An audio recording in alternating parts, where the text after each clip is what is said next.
Hello, everyone. Sarah Howard Nelson here with the Humor in Chaos podcast. And today we are featuring the lovely Bernadette Almeida. Before we get started, let me just say I'm a certified resilience life coach and a certified art therapy practitioner. I am not a licensed therapist or licensed counselor or anything like that. And this is a Humor and Chaos podcast where we share stories of resilience and finding joy after life-altering situations. And today, as I already said, we welcome Bernadette, and Bernadette has a compelling story to tell. And Bernadette has lived in Boise for 35 of her 67 years.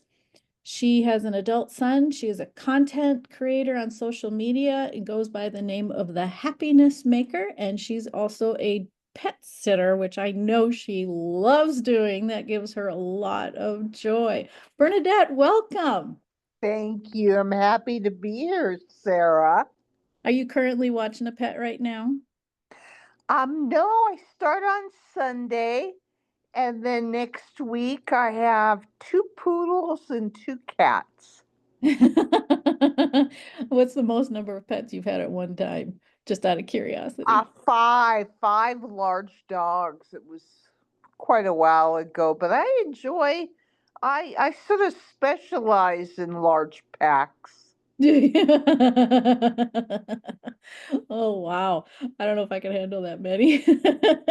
That takes a special talent I haven't got. And I love pets, but whew, I've got my limit.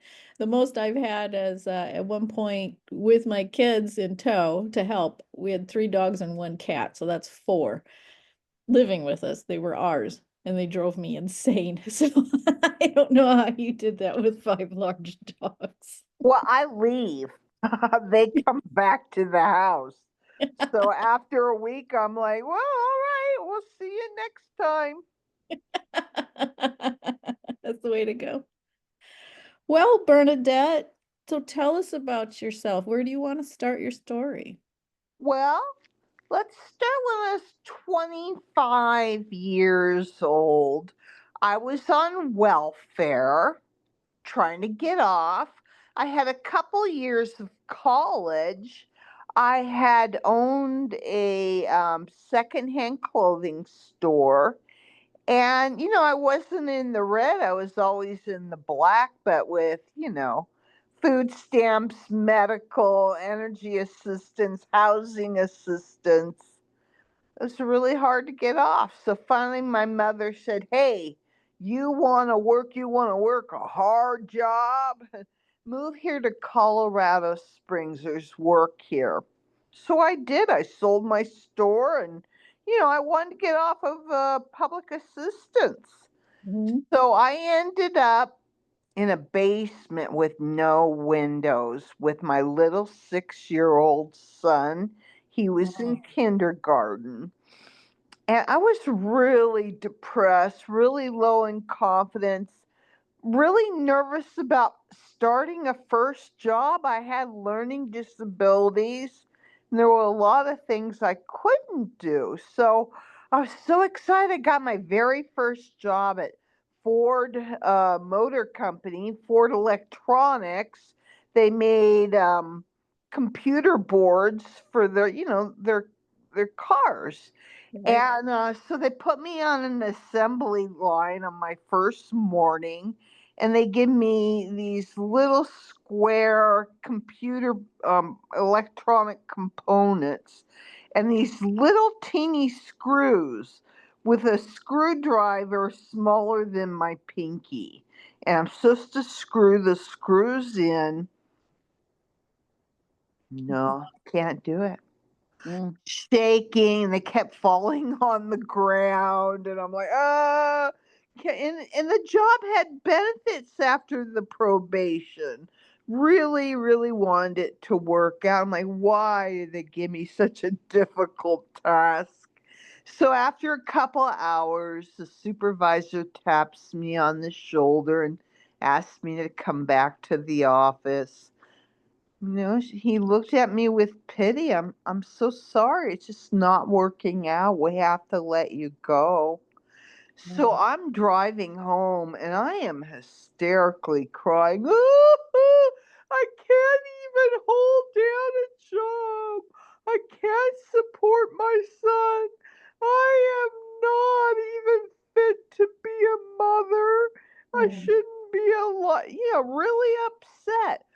And bam, I hit another car, totaled out my car, totaled out their car, and I had no insurance. They take me to the hospital for observation, release me, I'm fine. Get on the bus, go back to that room for rent down in the basement.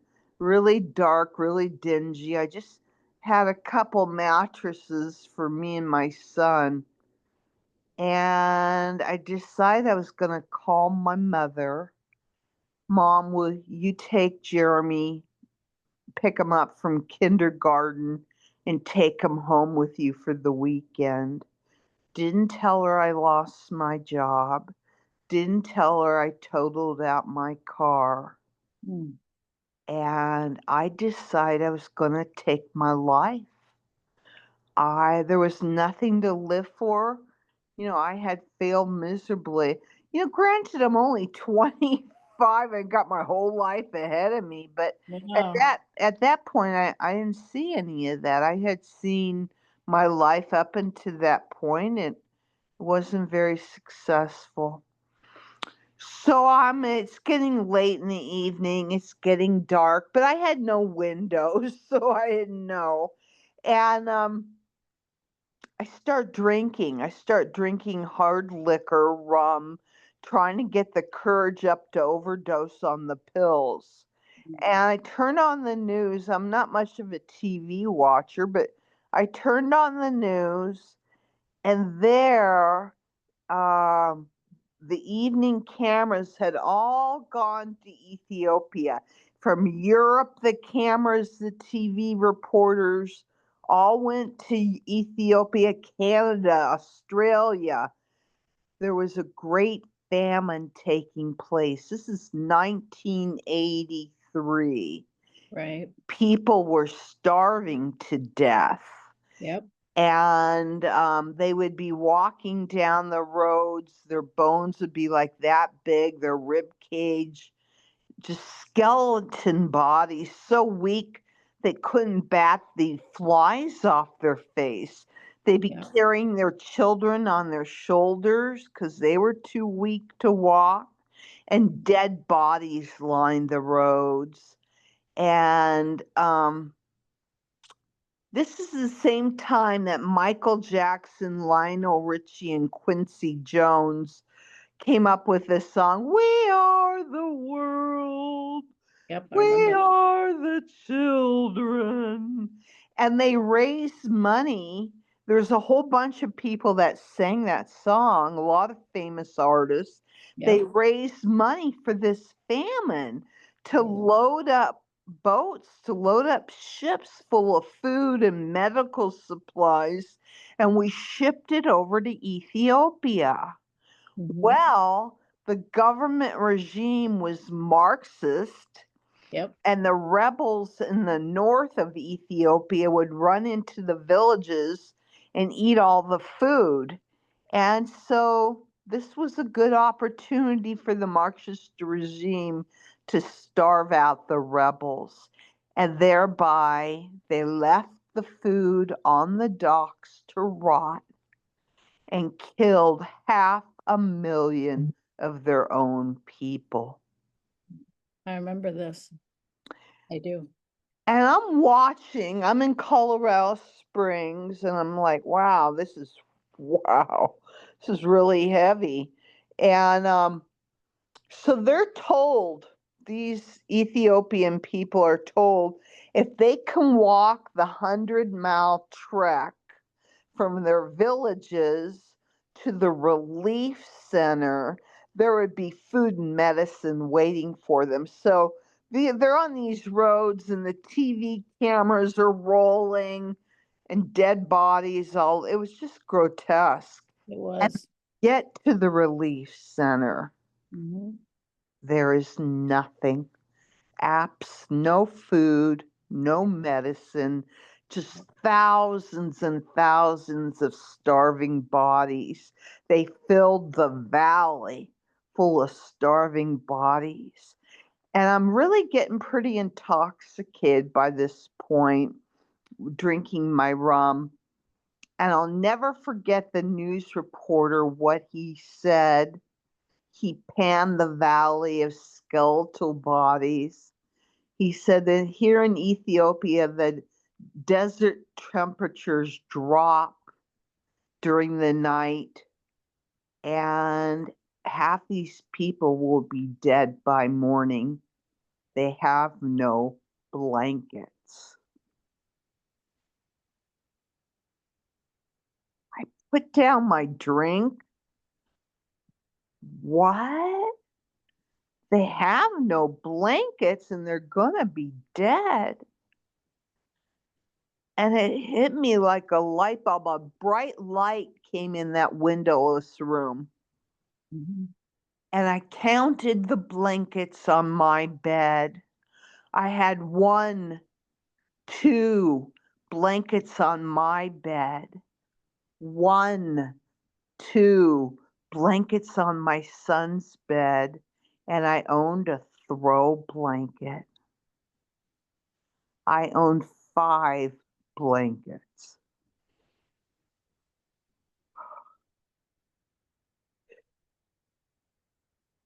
It changed your perspective, didn't it? It changed my perspective so much. It made me grateful from that day forth for everything I owned. Fresh running water, flush toilets, wall-to-wall carpeting, and a 6-year-old who loved me. Here I was going to take my life. Boo-hoo, I don't have a car. I don't have a job. I had a lot. I had a Mhm. lot compared to them. Yep. So that started my life to thinking positive. There's a science of happiness called positive psychology. Yes. This was long before they came up with the term, but I Mhm. started seeing things differently. Mhm. I went on about my life, just really struggled a lot. I suffered from mental illness. My sister raised my son. I became an alcoholic and a drug addict and lived on the streets of Los Angeles, sleeping under bridges, sleeping in doorways in my car with, I'd pile the clothes in the back of the hatchback and sleep in the front, and a lot of homeless shelters, and lived a pretty reckless life. So one day I called my sister from a payphone. Those of you who don't know what a payphone is, it's what we had before cell phones. It was a booth with a telephone. You put coins in it to call someone. So Yep. I call my sister Susie. Susie, this pimp has my car and he won't give it back. Will you call the pimp and get my car back? And she's like, that's it. We have had enough. Don't call your family anymore. We don't want to deal with this. I'm like, when are you going to get your shit together? You're 40 years old. When are you going to get it together? We can't do it for you. We'll help you, but we can't do it for you. You've got to do the work. You guys Mhm. would help me? They had never offered to help me before. They used Mhm. to just roll their eyes. What is she up to now? But they promised, they gave me their word that they would be there for me. So I'm like, wow, I'm going to take this opportunity. I don't want to lose my family. I needed them. I loved my family. My mom and dad gave us, we're a pretty good family. And I got my car back. I drove it back up to Boise, where I had left my 18-year-old son. Started going to AA 3 times a day. Mm. And I needed it 7 days a week, 365 days a year. I went. I got into counseling. I started attending church. And I did so well at the church. I volunteered for this large church. It had over 1,000 members.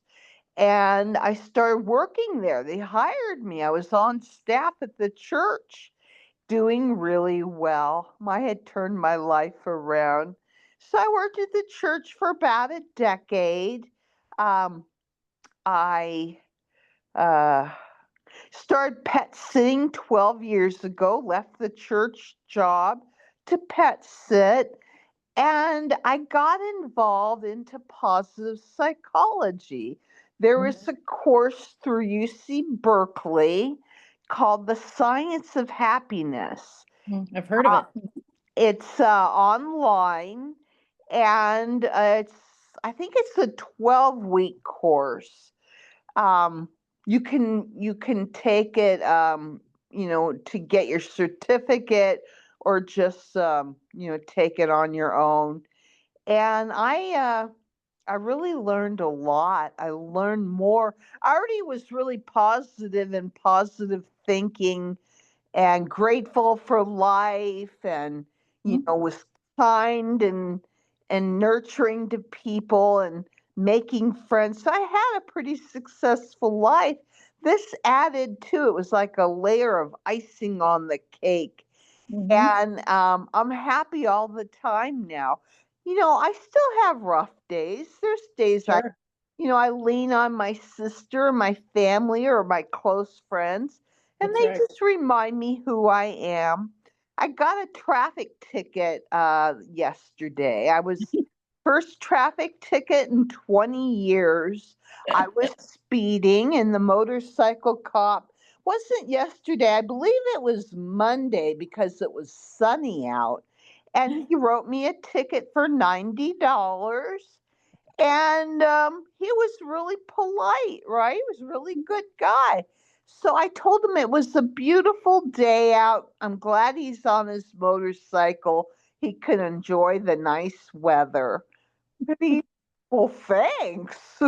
You never know what people lurking in people's heart. He could have been going through a divorce, a loss of, a friend. He could have had a friend pass away. You never know. It's Never know. always good to make other people feel better. Yes, absolutely.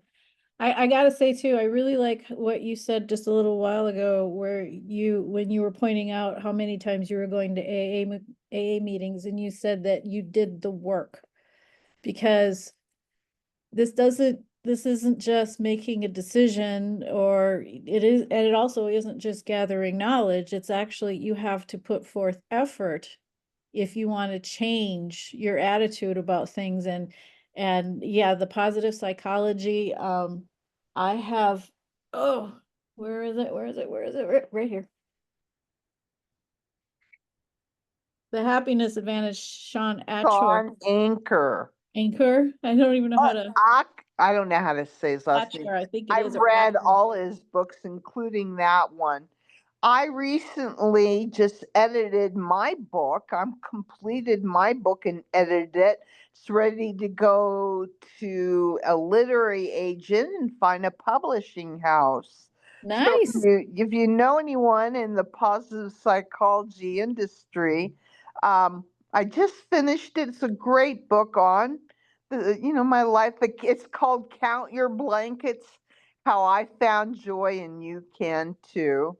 Yeah, that sounds amazing, because you're right. You're right. It's the very first step. I agree with you. The very first step is to be able to look around at what you have and be grateful. I try to get people all the time. I say, you've got to journal 3 gratitudes a day. It's only the first step. There's still more work to do, as you did, just as you did. But it's a wonderful first step that, as simple as it sounds, makes a tremendous difference in your thought process. And once you change your thought process, things around you change. It And it's called neuroplasticity. It's actually changing the wiring in your brain. It's Right. used to, negative thinking. And so it automatically, without thinking of it, you say, oh, Bernadette, that's a nice blouse you're wearing. Oh, this old thing, it's from the back of my closet. And then when you consciously make a decision, you're like, I love your haircut. Thanks. I just got it cut. Thank you very much. That is the rewiring in your brain. You don't need to think about it anymore. At first, you need to consciously make an effort to just say thank you. After a Right. while, it's rerouted. The neuroplasticity has taken place, and the neurotransmitter, the pathways in your brain Mm-hmm. have changed. That's right. That's right. Yeah, you're a wonderful example of that, and that is all it's correct. I mean, people have to dump this idea that their brains are done growing and wired by the time you're 5. No, they don't stop. You can actually make conscious choices to change that wiring. That's exactly right. Thank you, Bernadette. How are you? So you're doing great now. Things are great. Life is wonderful. I've got some flowers on my table. Um, I'm low income. I'm on Social Security, but I try to make my world wonderful. Hmm. Me too. Me too. You don't have to be somebody traveling the world to be a happy person. You just make your world right around you a grateful space. You and I, we know it. Well, Bernadette, thank you very much for sharing your story with us. It is really, it's a beautiful story. Thank you. I appreciate it. I'd love to send you my book when it's published. Well, yeah, I'd like to read it. I really would. I'd like to read it. Have you checked into if you can't find a literary agent, you have you checked into self-publishing? Everyone suggests that. Let me try this route first. Yeah, I suggest yeah, definitely look into a literary agent first. I agree. But don't knock out the potential of doing it yourself too if it doesn't work out. And don't be in a hurry either. It's Don't be in a hurry. A lot of people self publish because they don't want to wait the 2 and 3 years it takes to get a publishing. To go from this point where I finished the book to being on Barnes and Noble's shelves is about 3 years. right. Yep, that's right. So, okay. All right. Bernadette, thank you. Thank you, Sarah. It was a pleasure. Yes. All right. Everybody else, thanks a lot for joining us. You can find this on my website, www.humorinchaos.com. If you've got any questions or if you'd like to be a guest or know someone who'd like to be a guest, send me an email at humorinchaos@gmail.com. And you can find Bernadette. You have a website too, don't you? No, I don't. Oh, you don't. I am on Facebook, the Happyness Maker, Instagram, Skill of Happiness. Okay. All right. All right. Thank you. Till next time.